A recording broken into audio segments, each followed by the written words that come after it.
আসসালামু আলাইকুম। আমি যে একটা কথা বলবো, কেউ মনে কষ্টে নিয়েন না। কথা হলো এটাই, কারণ আমরা মুসলমান, আমরা ইসলাম ভালোবাসি, কিন্তু ইসলামের সত্য ছায়াও কিছু মানুষ আছে যারা ইসলামের নামটা ধারণ করিয়া তারা ব্যবসা খুললে বইছে। যেমন ধরেন চরমনের পিসাব, এরা আওয়ামী লীগ সরকার থাকতে পারে তো হাসিনার কাপড় খুললে পালায়, ওদের কাপড় না, একটা পেটিকুট সুজে খুললে ফেলা, পেটিকুটটা সুজা খুললে ফেলায়।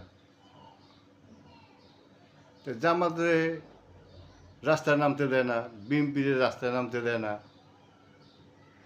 জামাতে রাস্তায় নামে কোনো কথা বলতে পারে না। তো এই চরমনের পিসাব যে কাপড় খুললে লায় হাসিনার, তো চরমনের পিসাবের হাসিনা কিছু কয় না কে? আপনারা বলতে পারেন?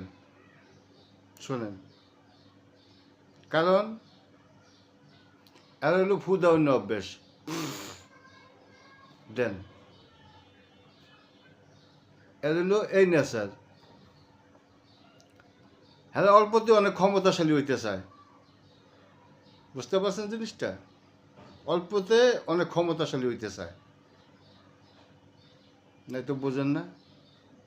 হাসিনারে এইভাবে ল্যাংটা করতো, একবারে কিছু হাসিনায় কইতো না,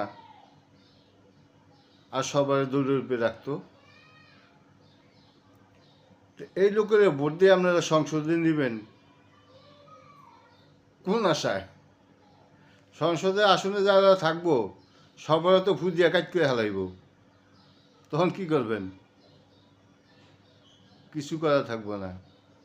তাই জনগণরে, দেশবাসীর বলবো, কোনো মার্কা দেখে না, লোক দেখা কে দেশের ভালো করব। আমি আওয়ামী লীগ, বিএনপি, জাতীয় পার্টি, আওয়ামী লীগ তো নাই, জাতীয় পার্টি, তারপরে জামাত ইসলাম, চরমনাই, আপনাকেও যারা ভালো লাগে, যোগ্য যে লোকরা সংসদে গেলে দেশের ভালো করব, আমরা একটু নিরাপদে থাকতে পারবো, এগারো ভোটটা দেন। কিন্তু এরকম জায়গায় ভোট দিয়েন না আবার যারা ফুল ব্যবসা করে।